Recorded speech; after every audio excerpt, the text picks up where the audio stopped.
Assalamualaikum warahmatullahi wabarakatuh. Halo teman-teman, perkenalkan nama saya Bintani Syafia Fitri atau biasa dipanggil Bintani. Saya dari SDN 1 Komet kelas 6C. Saya akan membawakan cerita berjudul Datu Kalaka. Begini ceritanya. Menurut cerita orang tua beberapa abad yang lalu, di suatu kampung tinggallah seorang lelaki bernama Datu Kalaka. Ia amat disegani dan dihormati oleh masyarakat. Itu karena ia adalah pemimpin masyarakat di sana. Itu pula sebabnya ia diberi gelar Datu oleh masyarakat. Datu Kalaka amat disegani dan dihormati oleh masyarakat. Tetapi ia dibenci dan ditakuti oleh Belanda.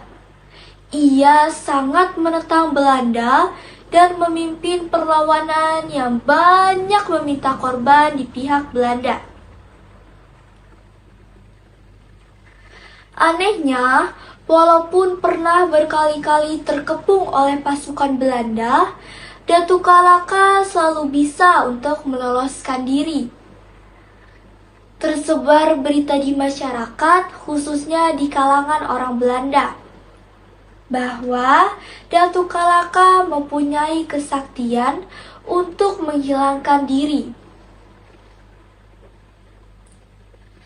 Walaupun orang biasa dapat melihat, tetapi pasukan Belanda masih tidak mampu untuk melihat.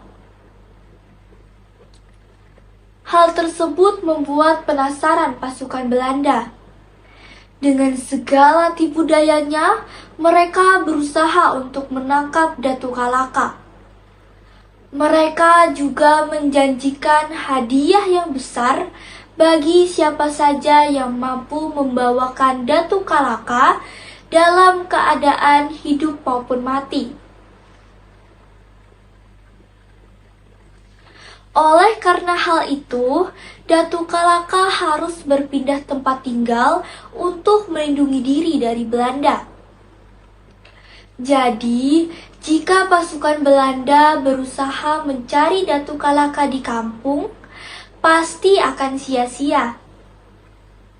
Akan tetapi, pada waktu-waktu tertentu, Datu Kalaka akan pulang ke rumahnya untuk berkumpul bersama keluarga dan masyarakat.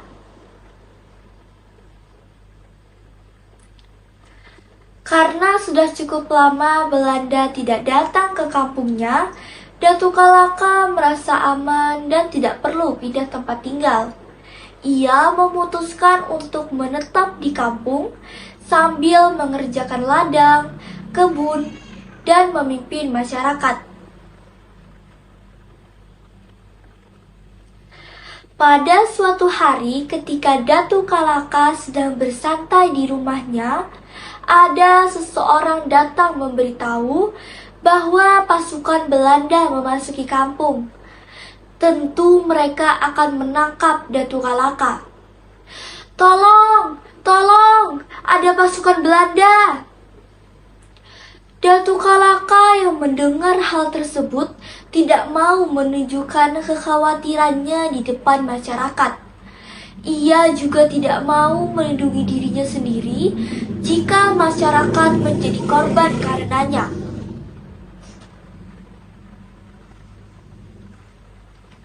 Oleh karena hal itu, Datu Kalaka menyuruh masyarakat untuk melindungi diri.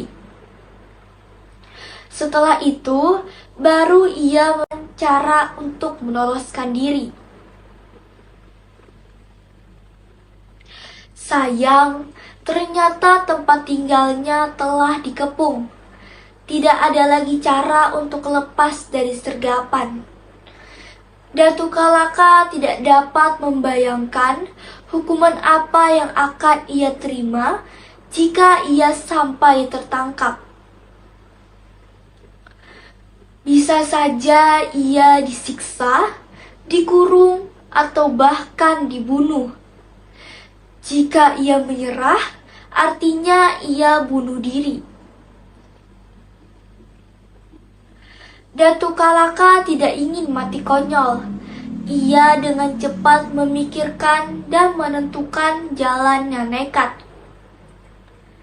Jika jalan tersebut gagal, maka nyawa taruhannya. Saat pasukan Belanda memasuki kampung, mereka amat penasaran karena kampung sangat sepi. Mereka marah dan melampiaskan kemarahannya dengan menghancurkan kampung tersebut. Kemudian, mereka berpencar dan menyelusuri kampung. Tiba-tiba saja, mereka melihat pemandangan yang aneh tapi nyata. Sebuah ayunan raksasa. Mereka amat terkejut saat melihat isi dari ayunan tersebut.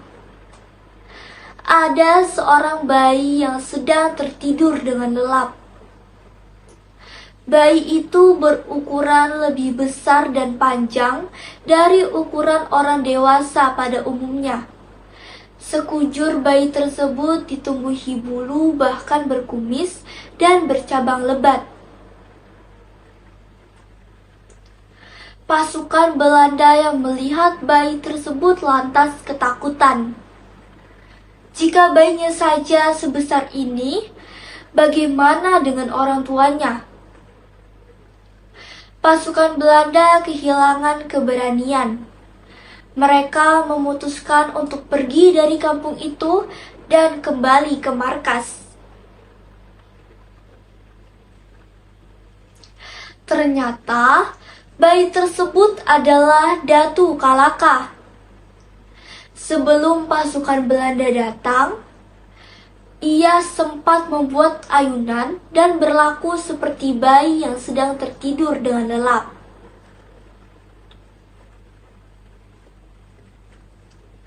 Di Kabupaten Hulu Sungai Tengah, Provinsi Kalimantan Selatan, ada sebuah desa yang bernama Desa Kalaka. Di sana ada makam yang sangat besar dan panjang. Orang tua percaya bahwa makam tersebut adalah makam Datu Kalaka. Orang-orang percaya bahwa Datu Kalaka mempunyai ciri fisik yang besar dan panjang. Lebar dadanya kurang lebih 7 jengkal. Kesimpulan dari cerita ini adalah cerita ini menggambarkan sifat-sifat yang perlu dimiliki oleh seorang pemimpin. Yang pertama, memiliki kecerdikan dan keberanian untuk mengambil resiko. Yang kedua, bertanggung jawab dan mementingkan kepentingan orang lain. Itulah yang bisa saya sampaikan. Semoga kita semua dapat mengambil hikmah dari cerita tersebut. Kurang dan lebihnya, saya mohon maaf. Wassalamualaikum warahmatullahi wabarakatuh.